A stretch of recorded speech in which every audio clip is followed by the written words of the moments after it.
It's the Cavaliers Basketball Club Podcast. It's basketball time at the Cube. Love picks up Curry. Kyrie Irving from downtown. Up for the layup. Oh, blocked by James. It's over. The 52-year drought is over. The Cavaliers have won the NBA championship. Cleveland, this is for you. Sexton works on Irving. He knocks it down. Pizza time. Allen to Garland. 1 second left from midcourt. Oh! Strong as well. Oh, what a rejection by Mobley. And he throws the hammer down.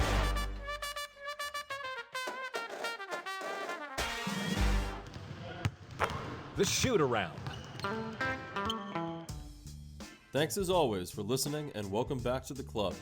It's now that time of year when speculation and rumors are the name of the game, aka free agency. Things are getting pretty weird. I couldn't agree more. We've talked about rumors in the past, but NBA Twitter gets to a whole new level of chaos this time of year in the offseason, and we have seen some moves like DeJounte Murray going from San Antonio to Atlanta, and Jalen Brunson heading to the Big Apple from Dallas. Well, speaking of crazy trades, supposedly Kevin Durant wants to be traded from Brooklyn, and there's rumor that Kyrie may be traded as well. I think we probably owe ourselves a moment here to laugh at that situation. I'm sure you'll have something more to say. What do you think? Do you think we should make a run at Kevin Durant or Kyrie? I don't know if I'll ever stop smiling just from all of this. Let me gather my thoughts here just for a second. Maybe we could trade them Jared Allen. Yeah. Yeah, I wonder if they value him now. The first time I saw this on Twitter, I was so happy that we got Jared Allen out of all of this because the Nets gave up a starting caliber all-star center for nothing. They made a few more dollars, but they had a solid, good first season, and everybody's going to say, oh, he had his foot on the line with Durant's three. Doesn't matter. Nothing happened. They didn't win anything. And then just the whole glass case of emotion of the second season just is absurd. I wouldn't touch either of these players. I wouldn't ever want them on the Cavs. I'm assuming you're thinking the same thing. First of all, Kyrie Irving, there's never any conversation or rumor of him coming back to the Cavaliers, and there never will be, for good reason. And thank you, Kyrie, for doing what you did when you were here. Definitely could have done more. Another story for another day. You seem to agree since you recently apologized for your behavior when you were here. I think that's more of a play to get on the Lakers, though, which is what you're trying to do now. As far as what's going on with Kevin Durant and what happened in Brooklyn in general, yeah, it's pretty funny, especially since the person that they traded Allen away for, Harden, has been long gone. And now Ben Simmons is sitting there holding the bag on a team where nobody wants to be, and they're back to being at square one as an organization. Maybe even worse than square one. That's funny to me. And then secondly, yeah, Kevin Durant, I'm not surprised that people are talking about him coming here because that's what he does, right? He loves to join teams that are ready to win championships. Mm-hmm. But he needs to go figure that out somewhere else. Sorry, Kevin. If you ever hear this, you're going to hate me because if anyone criticizes you in the media, you instantly hate them. So go enjoy your money and your rings and do it somewhere else. We'll see you in town when you come in to lose. Take care. The Cavs' biggest move has been signing Garland to a 5-year extension worth $232 million. Was this the right amount? And what does it say about the Cavs' future roster moves? Well, I definitely think this was the right amount. I think Darius proved last season that he's worth every penny. This is a max contract, and Darius was an all-star last year. When a team commits itself to a player and gives them the max, it shows that player and the rest of the players on the team that they want to keep building something. For me, the most important number in this question is the number 5. The fact that he's going to be here for at least 5 more years shows me that the Cavs really want Darius to be the leader of this team moving forward, and they want him to be one of the faces of this organization and allow the rest of these players to blossom. You and I have talked so much Cavs basketball. One of the big ideas that you and I have shared a lot is that Darius can play with anybody. He proved that last season. He kind of showed that even in his second season. He's not a super selfish player. He's a player that understands the game, the nuance of the game, and he wants to make sure that all of his teammates are set up to win and be successful. So I'm ecstatic about the signing. What it means for other roster moves, hopefully it means that they keep filling out the roster and doing the right things. We've already seen that they signed Ricky Rubio to an extension, to maybe a signing trade or a 3-year deal. They signed Robin Lopez as a backup center, and they signed Raul Neto as another backup point guard. 2 of those guys for sure, even Robin on some level, are all players that are showing even more commitment to Darius, because it's 2 more point guards who can help him in alleviating some of the responsibilities of running the offense. And Robin Lopez is a really solid backup center who fulfills the need, I believe, to make sure that Jared Allen stays healthy, but also Robin Lopez is a really good screener, which is something that Evan Mobley has some difficulty with. So overall, I love that they got this extension done. I love that Darius is going to be here longer. Yeah, it's a lot of money, but all these players are making a ton of money, and he deserves it. Certainly, this means that the Cavaliers are committed to Garland moving forward. Absolutely. He is their guy. There are only 2 or 3 spots on a team for someone to make this kind of money and to have this kind of contract. So one of them is filled now, for sure. And I think prior to this season, prior to the injury of Colin Sexton, it was probably Colin's contract that was just signed to Garland. That being said, I still think that they're in a great opportunity to sign Sexton to something short-term for probably half the cost of what they were going to have to give him a couple of years ago. Originally, they were floating these kinds of numbers, over $200 million for him. When I look at some of the players in the league that are making over $200 million a year, most of them are more impressive. Most of them are more seasoned, have more years under their belt. It's pretty hard not to have Antetokounmpo stick out like a sore thumb in that list. And another big one for me is, even though I don't love his game, he is almost a triple-double every night, Luka Doncic. So on the one hand, I feel like we may have overpaid a little bit for Garland based on the numbers, only because I think he needed 1 more year of averaging another 5 to 6 more points. So 26, 27 a night. He needs to flirt with 30. I love that he's already flirting with the double-double. That's fine by me. He can keep that up. That's great. But 21 points, 22 points, not enough. So on the one hand, the stats to me show possibly an overpay, slightly. On the other hand, you overpay for a guy that you've developed, you've brought him in, you want to keep him on the team, you know what you have, you know how you want to build the future of your organization moving forward with that piece. And every year, we've seen a pretty drastic increase in the salary cap and what they can do as far as paying these guys. So yes, you've got an Antetokounmpo that makes $228 million, but you also have a Russell Westbrook that makes over $200 million. You're already seeing some players get overpaid anyway. And in this case, if that's the new norm in the NBA, to slightly overpay to keep what you want, fine. At least we have the money to do it. And I cannot sit here and say that he isn't worth it. Garland has earned it from the giant leap that he took from the second year to the third year. So now he's got to prove that contract was worthwhile for this organization. This cannot be another Kevin Love situation where we pay somebody what they think they're worth and what we believe they're worth, but then they can't get back out on the court. They can't give us what we need as an organization. So that's always the biggest fear. Whenever you lock up this kind of cash, hope it works out.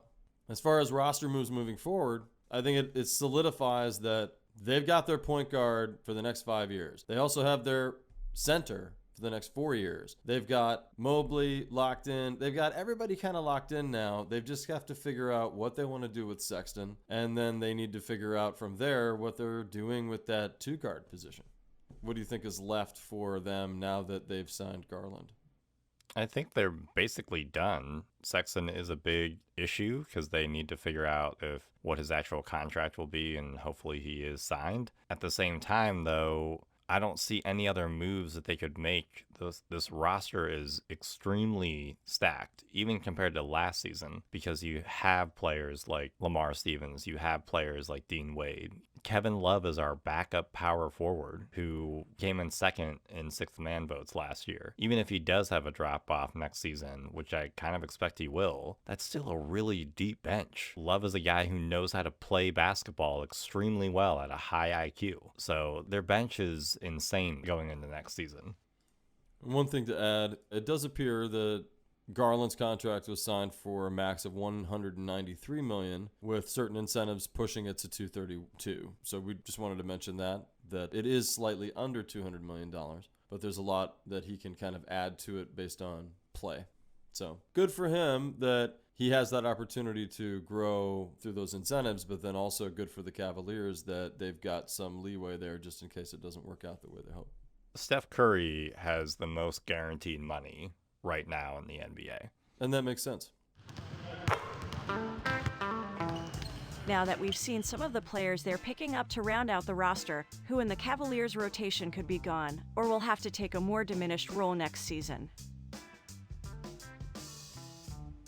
Well, now that we've seen the pieces that they've gone after, the players that they've gone after, Rubio, Neto, and Lopez, I think you're probably looking at a few players possibly that could be moved. So LeVert, Markkanen, Sexton, Osman, and Windler. I think those guys, all of them, could move for various reasons. Now, Karis LeVert, nothing against his game. I don't think he had the time to gel with this team. And I think that now, looking at what we have on the roster, what's coming in and what's coming back, I just don't see a place for him on the team. I think he's a piece that has decent value that other teams are going to be interested in. So I would be putting him in a package for something. As far as Markkanen is concerned, I do really like his game, and it's fun to see a 7-footer out there at the 3 position.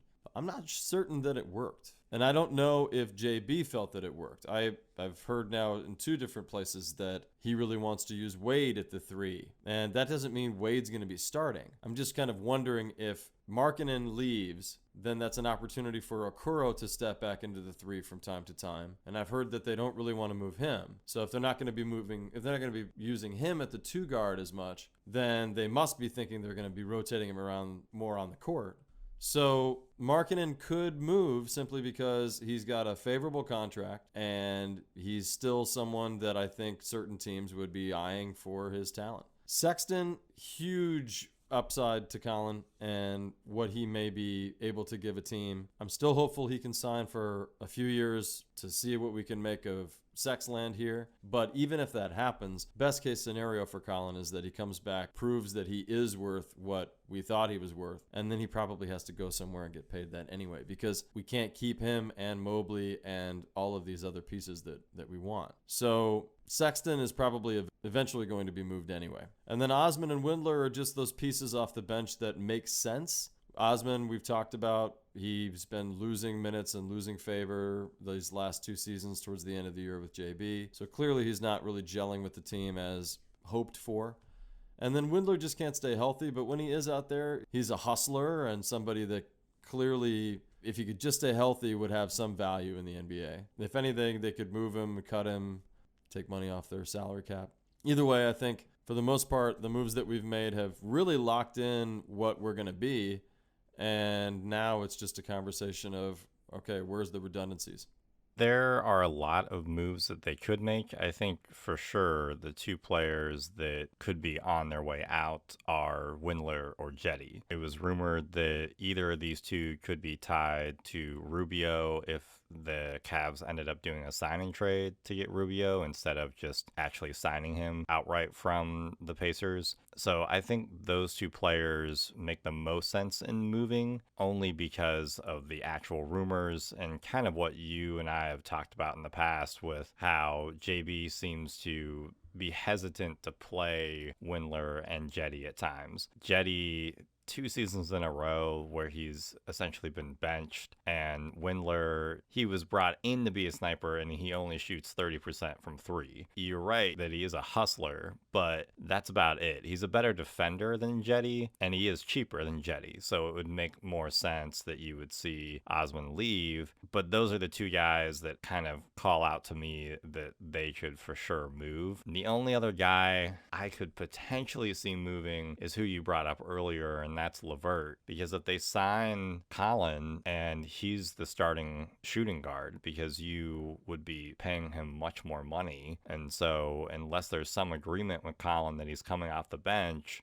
then there's a bit of a back and forth there where you might need to move LeVert just to make Colin more comfortable on the team. But again, that's dealing more with egos. And you and I have never met these people, so maybe we will. Maybe we'll get that chance one day. But that's a little hard to parse out just because you're dealing with egos and feelings, and that's what JB and Kobe can deal with. From a fan perspective, I think that Jetty and Dylan are probably not going to be Cavaliers next season, which is a shame because I think that they're both really solid players. Jetty, we had a lot of hope for him. And I think that Windler, again, had a lot of hope for him, but they're just not quite panning out right now.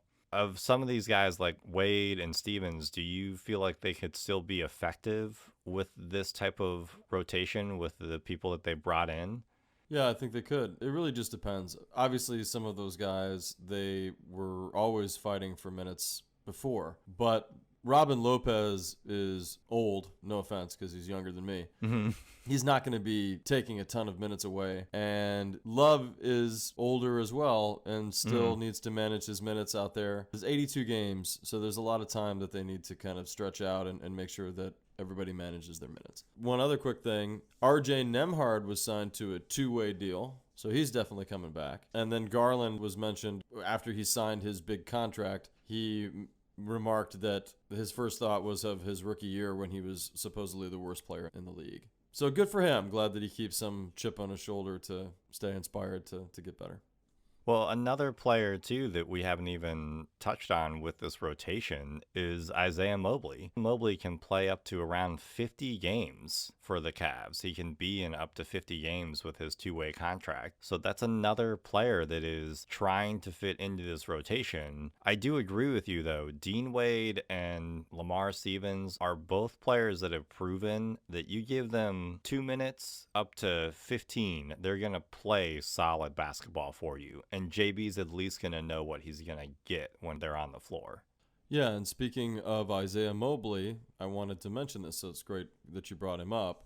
They actually had an article, Evan Dammerel tweeted that Mobley's had some insight from Saturday afternoon that the Cavaliers have said to him that they want him to be a floor spacer, defend multiple positions, and provide playmaking and backup to Jared Allen and his brother Evan.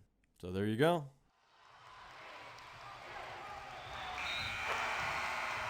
The final seconds. Is this the deepest team the Cavs have ever had? I would say going into next season, this might be the deepest team the Cavs have had since the 2017 Cavs, because the 2018 Cavs were kind of a dumpster fire of players.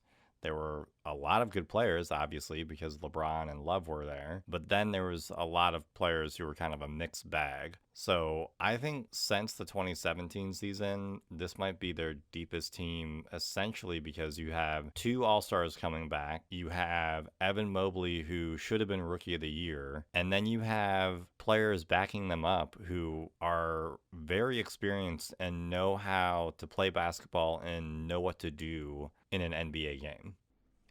In the new era of the Cavaliers, in the time that I've been a Cavs fan, I would say yes. This is probably the deepest, especially the youngest, deepest team that we've had in the history of the last 22, 23 years. I can't say it's the deepest team the Cavs have ever had because they had some great teams in the 80s, that's for sure. 80s and early 90s. And without going back and really dissecting those rosters, just to give them their due, you got to at least say something about him. But I would say since LeBron's time, possibly. And I would agree with you. I think if there's any team that maybe would hold up to the depth that we have today is that 17-18 roster. There's some really impressive names there. And really we should have had a better outcome. But Kyrie blew it up. Are we now injury proof? No, there's no such thing as that. The older you get, the more wear and tear is on your joints, the better chance there is that you're going to have a problem. We've talked ad nauseum on this podcast of what importance there is at strength and conditioning, and the Cavaliers figuring out as an organization how they can injury-proof themselves. And I do not expect that they're going to come out unscathed, but in the time that I've watched the game, I've rarely seen so many players go down so consistently for so long when the game has become a non-contact sport. They're just not out there allowed to bump into each other and play as physical with each other as they used to. So I don't understand how the injuries are getting worse. We have to have some break in our luck. And I just hope that the universe is not paying any attention to that question.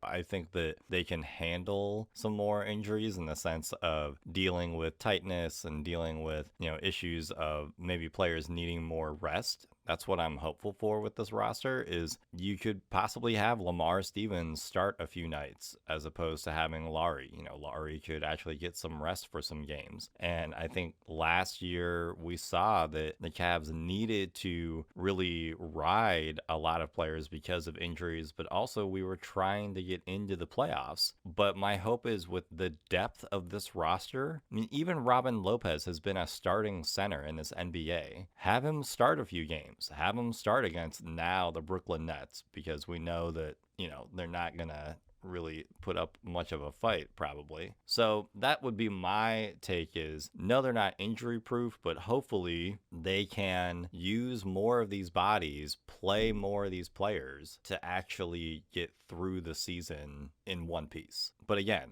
I agree. The universe never heard this. Is there a player you wish they would have signed? Yeah, there's one guy that I was kind of hopeful the Cavs could have made a run at, like in my wildest dreams, and that's Jason Tate from the Houston Rockets. He is an alum of Ohio State. He is an extremely hard worker. He's kind of a small forward, power forward player, and I've always liked his tenacity, and he always seems to really play really well against the Cavs, so that was maybe another reason why I was inclined to see if the Cavs could actually go after him. And he only got a $22 million year, which isn't that much, but I also know that we're trying to figure stuff out with Colin and obviously with re-signing Darius, so we didn't have really the money to bring in a guy like Tate, but it would have been cool to see if the Cavs had kind of snuck in at the last second to get a player like him. Overall, I think the only player that I've been hoping that we would sign that's been the most up in the air has been Colin Sexton. So I don't know still if that's going to happen or not, and I think we just have to kind of wait with bated breath. The other guy that I would mention, just because I saw it randomly brought up in a article that I was reading, and I thought, oh, that'd be cool, but it didn't happen, is JaVale McGee. That might have been cool to have him come back. I really like his game, and I like his energy off the bench and what he provides. He's a little overpaid, though, for what we were looking for the position. It's not that he isn't worth it. What we got in Robin Lopez for 1 year is a lot less, so I understand. But when I heard that there was a possibility we'd go for him, I thought, oh, that'd be neat. Because I think that was one of the pieces that we had to get rid of over the last 2 years that we didn't want to get rid of him, but it was just part of what we knew we had to do. So probably JaVale McGee, and we'll just wait on Sexton. We'll see. What grade would you give their moves during free agency? I'll say a B. I don't think that it was too out of left field to say that Rubio was coming back. Almost the minute we traded him away, there was rumor that if he could be re-signed, he would immediately. So we knew Rubio was coming. Neto is an interesting option, but who knows how he's going to really round out this roster. He's probably going to fill Rubio's shoes until Rubio comes back, so Rubio can get in his shoes again. But really the biggest splash that they needed to make was signing their own guys. And it is great that they've signed Garland to his contract. And I probably, at closer reflection, would maybe lean more towards an A when thinking about how today they got that done. But I still want Colin Sexton signed. I just mentioned it in the last question. I want to find out what they're doing there. I don't really want another team to swoop in and bait them into making a bad decision or having to let him go. I'd like them to come to some terms and get this thing figured out. And by Tuesday or Wednesday, he's a Cavalier. They've invested a lot in him. He's proven for 3+ seasons that he's one of the hardest workers in the league, and he is easily a 25-5 guy. So I really want to see another opportunity to put him out on the court in a Cavs jersey before things have to change.